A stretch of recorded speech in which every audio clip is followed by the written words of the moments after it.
اعوذ باللہ من الشیطان الرجیم بسم اللہ الرحمن الرحیم۔ تقریباً 2 رکوعوں پر مشتمل معاملہ طالوت و جالوت کا وہ ہم پڑھ چکے ہیں، اور یہ گویا کہ اب غزوہ بدر کے لیے ذہنی اور نفسیاتی تیاری ہو رہی ہے، اور غزوات کے لیے جیسا کہ میں نے عرض کیا جہاں سرفروشی کی ضرورت ہے وہاں انفاق مال کی بھی ضرورت ہے، تو اب یہاں بڑے زوردار انداز میں پھر انفاق کی طرف توجہ دلائی جا رہی ہے۔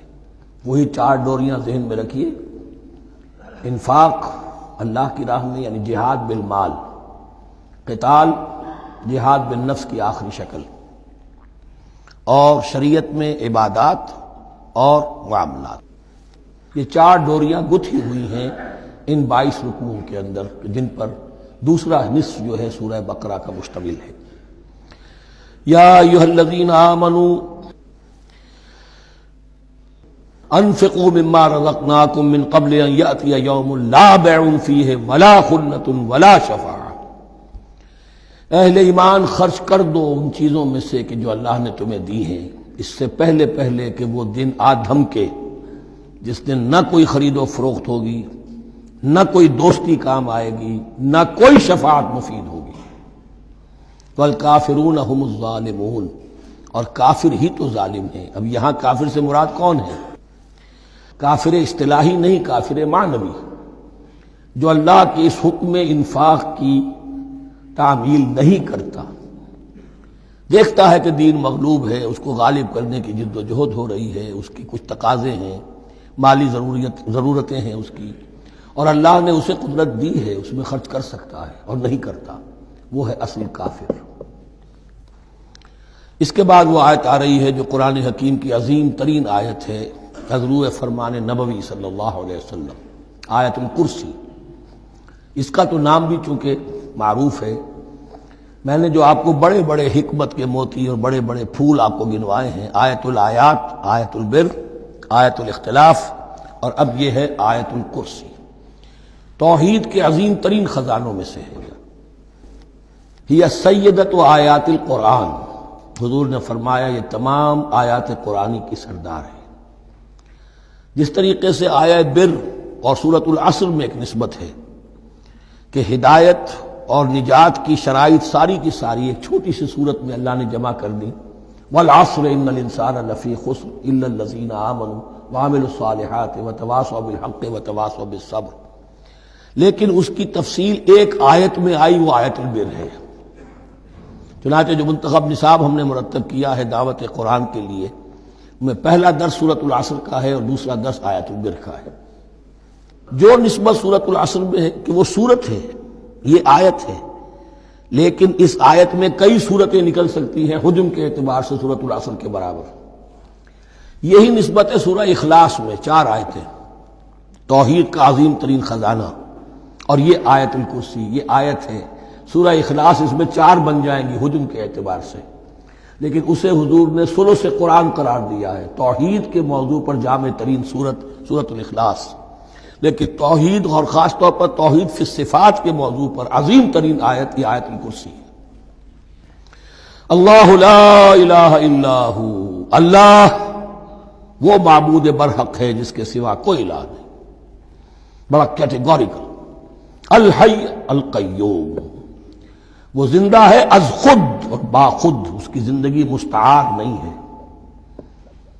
وہ جو کہا ہے کہ مانگ کے لائے تھے 4 دن، 2 آرزو میں کٹ گئے، 2 انتظار میں، عمر دراز مانگ کے لائے تھے، اللہ کی زندگی ہے اس کی از خود زندگی، کسی کی دی ہوئی نہیں، اور اس زندگی میں کوئی ضعف نہیں، کوئی کمزوری نہیں، کوئی احتیاج نہیں، آگے آ جائے گا، نہ اسے نیند آتی ہے نہ اونگ آتی ہے۔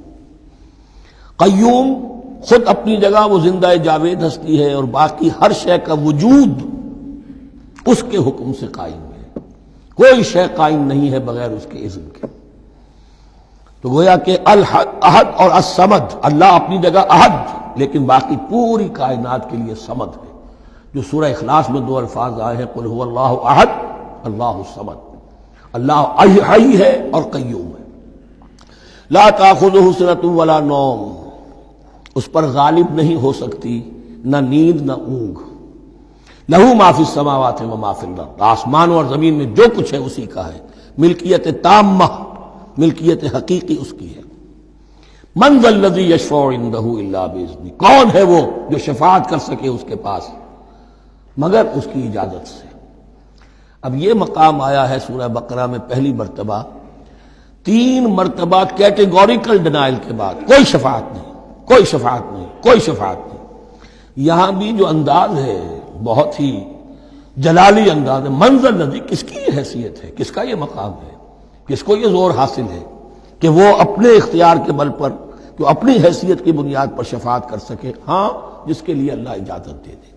استثناء کے ساتھ شفاعت کا یہاں پر پہلی مرتبہ آیا، ورنہ سورہ بقرہ کے 6 رکوع کی دوسری آیت، وَاتَّقُوا يَوْمًا لَا تَجْزِي نَفْسٌ عَن نَفْسٍ شَيْئًا وَلَا يُقْبَلُ مِنْهَا شَفَاعَةٌ وَلَا يُؤْخَذُ مِنْهَا عَدْلٌ وَلَا هُمْ يُنصَرُونَ۔ 15ویں رکوع کی دوسری آیت، وَاتَّقُوا يَوْمًا لَا تَجْزِي نَفْسٌ عَن نَفْسٍ شَيْئًا وَلَا يُقْبَلُ مِنْهَا عَدْلٌ وَلَا تَنفَعُهَا شَفَاعَةٌ وَلَا هُمْ يُنصَرُونَ۔ اور اب اس سے پہلے کی آیت میں آ چکا ہے وَلَا شَفَاعَةٌ، کوئی شفاعت مفید نہیں ہوگی۔ لیکن یہ کہ اس میں ایک استثناء ہے۔ اب یہ ذرا باریک مسئلہ ہے کہ شفاعت حقہ کیا ہے، شفاعت باطلہ کیا ہے، تو دورہ ترجمہ قرآن میں اتنی تفاصیل کے ساتھ بحث نہیں کی جا سکتی، وہ ایک علیحدہ موضوع ہے۔ حال ہی میں نے اس پر اپنے درس ریکارڈ کرا دیے ہیں۔ یعلم ما بین ایدیہم وما خلفہم، وہ جانتا ہے جو کچھ ان کے سامنے اور جس کو پیچھے ہے۔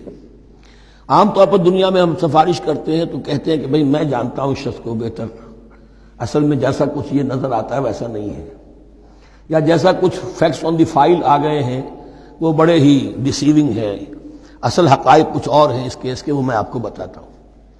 یہ بات اللہ کے سامنے کون کہہ سکتا ہے، جبکہ اللہ تو جانتا ہے جو کچھ ان کے سامنے اور جو کچھ ان کے پیچھے ہے، اور ان کا حال یہ وَلَا يُحِيطُونَ بِشَيْءٍ مِّنْ عِلْمِهِ إِلَّا بِمَا شَاءَ، اور وہ احاطہ کر ہی نہیں سکتے اللہ کے علم سے کسی شے کا سوائے اس کے جو اللہ چاہے۔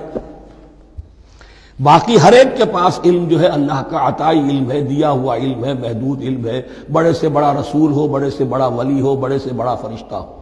لا علم لنا الا ما علمتنا، ہم پڑھائیں 4 رکوع میں، تو کون کہہ سکتا ہے؟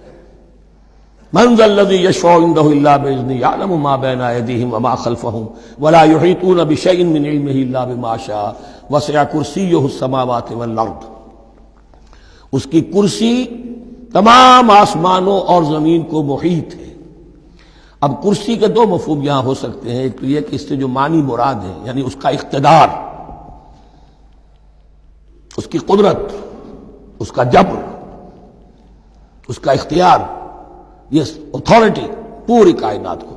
ایک یہ بھی ہو سکتا ہے کہ اللہ تعالیٰ کے لیے ہم نہیں جان سکتے، یہ آیات متشابہات میں سے ہے کہ کوئی شے بھی ہو واقعتاً جس کو ہم اسے کرسی کہہ سکیں، عرش، کرسی، ان سب کے بارے میں یہ دونوں باتیں ذہن میں رکھیے۔ یہ بھی ہو سکتا ہے کہ ان کی کوئی مجسم حقیقت ہو جو ہمارے ذہن سے، ہمارے تخیل سے ماورا ہے، اور یہ بھی ہو سکتا ہے اس سے استعارہ مراد ہو۔ اس کا اقتدار و اختیار آسمانوں اور زمین پر چھایا ہوا ہے۔ وَلَا يَئُودُهُ حِفْظُهُمَا، اور اسے تکان طاری نہیں ہوتی، اس پر گراں نہیں گزرتا ان دونوں کا تھامنا، ان دونوں کی حفاظت، آسمانوں کی اور زمین کی۔ وَهُوَ الْعَلِيُّ الْعَظِيمُ، اور وہ العلی ہے، بلند و بالا اور عظیم ہے، بڑی عظمت والا۔